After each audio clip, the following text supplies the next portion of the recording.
One Idaho family is saving a piece of Gem State history one scare at a time. Tonight, we take you what was once the Albion Normal School, established by the state legislature 125 years ago. We're going to introduce you to the family who's turned the facility into a Halloween attraction to help actually restore the historic buildings. Photojournalist Doug Locksmith shows us. This place is just part of my life. I don't even know how to describe why I love this place. It's always been deep in my heart. It's such a beautiful, peaceful place. This campus has such a positive, good feeling, and there are so many people here on a regular basis that come back here to visit the campus when they went to school here, and they have such great memories. For years, it was just heartbreaking to watch the weeds grow and the vandals just did horrible things to the buildings.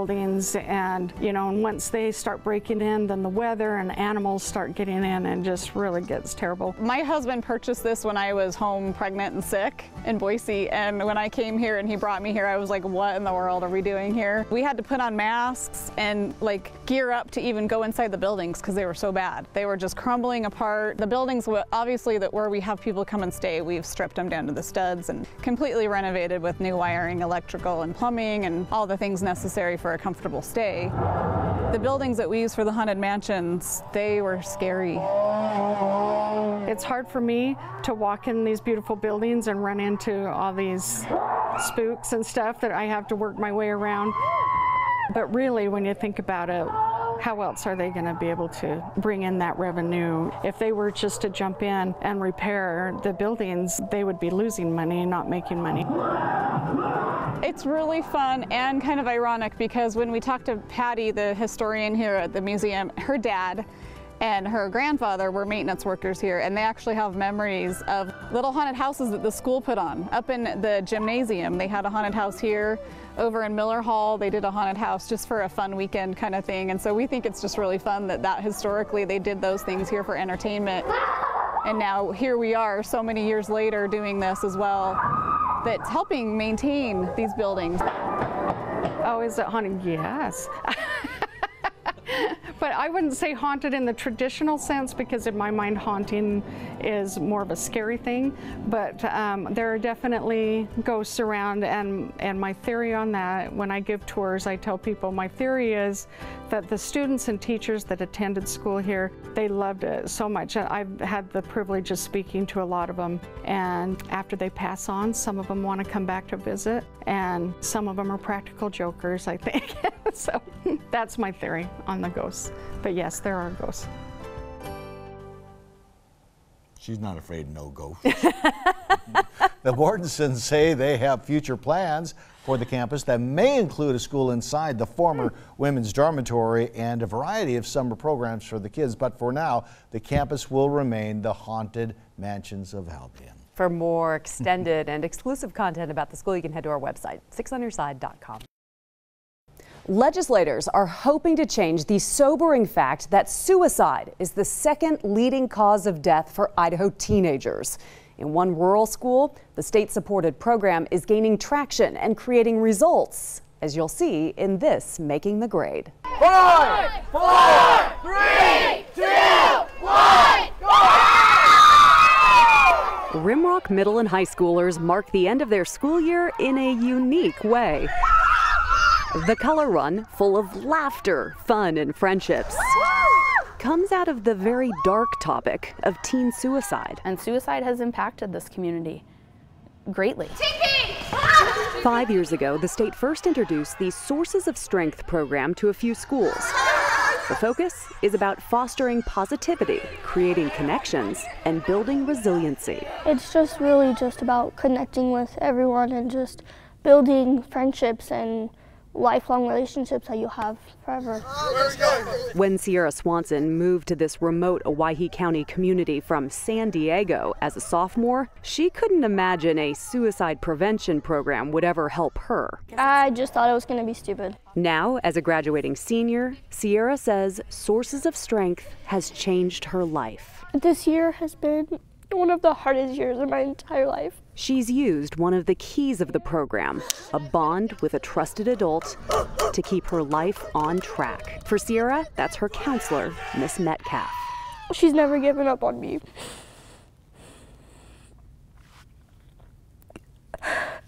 she really is my source of strength, because through everything and everyone coming in and out of my life, she's never left. Sources of Strength is a national evidence-based model, but these 8 protective factors that you see on the wheel don't just apply to suicide prevention, but also bullying, substance abuse, school violence. It starts by building strong relationships between teachers and students, and then transition those teens into peer leaders, all to promote open communication. So when you take events and base them around Sources of Strength core values, you're really building those relationships where kids can make that connection and tell someone. It's not just go talk to the counselor, it's I know I can talk to the counselor. Rimrock was an early adopter of the program, but Ms. Metcalf sees a need for it now more than ever. The reason that Sources of Strength can be so impactful to a community like this is really because of the cowboy up mentality. Instead of staying quiet and toughing it out, Sources of Strength teaches this next generation to speak out and ask for support, something Sierra says saved her during her darkest days. And she now has a bit of advice for any doubters. If you come into a school that has Sources of Strength, just don't think it's stupid or something that isn't really going to benefit you. Go into it open-minded and open-hearted, and you'll actually learn some things. Just last week, the Idaho Department of Education awarded the next round of grants to schools to implement the Sources of Strength program. With this Making the Grade report, I'm Michelle Edmonds, Fox 9 Now. 6 on your side at 10 starts now. Good evening, everybody. Happy Friday to you. I'm Michelle Edmonds. Thanks for joining us. Dawn has the evening off. Our top story tonight at 10 o'clock, it is the start of high school football on Friday nights. And the season kicks off with a major rivalry game in Meridian. High stakes even higher tonight. 6 on your side's Anna Silver joins us live to explain. Hey Michelle, we are here at Rocky Mountain High School where Rocky Mountain and Mountain View faced off tonight. Now Rocky Mountain won 16-6. Now this game held special significance because of that rivalry they have together. The season opener of high school football is filled with excitement. Each team representing their schools. It's going to be a good game. Our Rocky's going to take it. Here we go, Mavericks! Here we go! Preparing for battle. Face paint's always a classic. Maverick way. Bring it wherever you go. Always. Tailgating in anticipation of the game. And, of course, rivalries run deep between teams. It's really important for us to win because obviously we want to. It's just basically been built because we're both very competitive schools and we both usually put up a good competition against each other. Mountain View and Rocky Mountain High Schools have faced off 11 times, but this game holds special significance. For the first time, the rivalry between the two has a new name, and the winner of the game receives a trophy. We battle the mountains. We'll get a new trophy this year, so it's a big deal, and we're all really excited to take Mountain View down. The trophy, a 50-pound fireman's axe representing firefighters battling fire in the mountains. I think it would be a good tradition starter to definitely bring home the axe and make it a thing every single year. A tradition that will go on for years to come. Let's go, Rocky! Woo! Now Rocky Mountain will have that trophy for a full year. Live in Meridian, Anna Silver, 6 on your side. Halloween, of course, brings out the ghouls and the goblins and a few princesses. Just throw them in there for a night of trick-or-treating or a trip to a haunted house. But some folks say there's one spooky spot in Boise that really is haunted, the old pen. Especially at night. So just for fun, at least that's what we told them, just for fun. We sent Chief Photographer Doug Locksmith and crew to check it out. People hearing footsteps, the sound of cells opening and closing. There's been deaths here. The old Idaho Penitentiary absolutely is haunted. If you're here, man, can you let us know? It's not just a typical ghost tour that you can go on. We do an actual investigation here. Did you hear that? We'll have 5 teams. It sounded like a no or like a whispered no, didn't it? And then they'll visit each building and conduct an investigation throughout the night. Now it's your chance to communicate with us. We've heard stories from guests and from investigators about most every area of the site. How many are in here with us? I don't know if they leave me alone because I work here or not, but I just look forward to seeing what everyone else comes in contact with. If you're here with us, can you knock on the wall? Did somebody just make noise?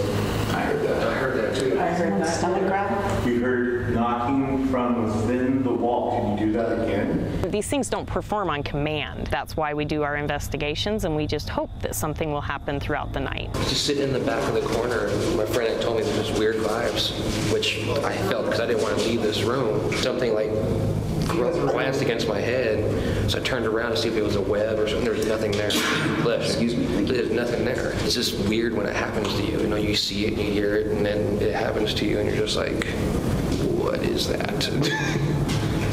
Very strange, but it's right in that corner. Like I said on there, it says devil and die. Well, we've been doing investigations here for several years now because of the reported activity. One of the things that can happen in this maximum security area is the inmates might play with your hair. I've been touched here. I was up against the cell doors. It felt like a man reached up and ran his fingers through my hair. And then I heard, ooh, pretty, in a man's voice. I would say a majority of the time I don't get scared. I want to know what's happening. I want to investigate further. This is what we do. We're paranormal investigators, so we want these types of things to happen, and we want to be able to capture them. Is there anyone here you'll communicate with? If there is paranormal activity, that may be why they tend to leave the staff alone, because we're the stewards of their stories. If this activity is real, this is as good a place as any.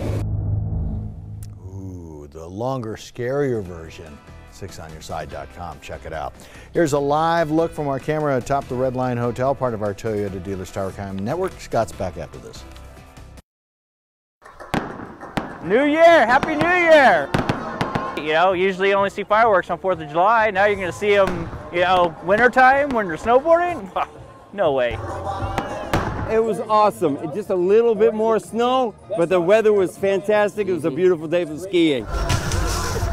You know, just encourage people to care for one another and just, you know, have fun out there. Me and my dad just having some time together and just shredding out there. Enjoy some family time. Got the wife and kids sitting over here watching us and just having fun here at Bogus Basin. My huge thing is kindness this year. You can always be more kind. Never been to Mountains Fireworks. First time, and this is going to be fun. It's my son's second time out here. We came out here on Saturday, so just teaching him how to snowboard, and he's just killing it out here. So they actually are learning to ski today, so just a nice day, and we were like, let's spend the new year on the mountain. Happy New Year! Happy New Year!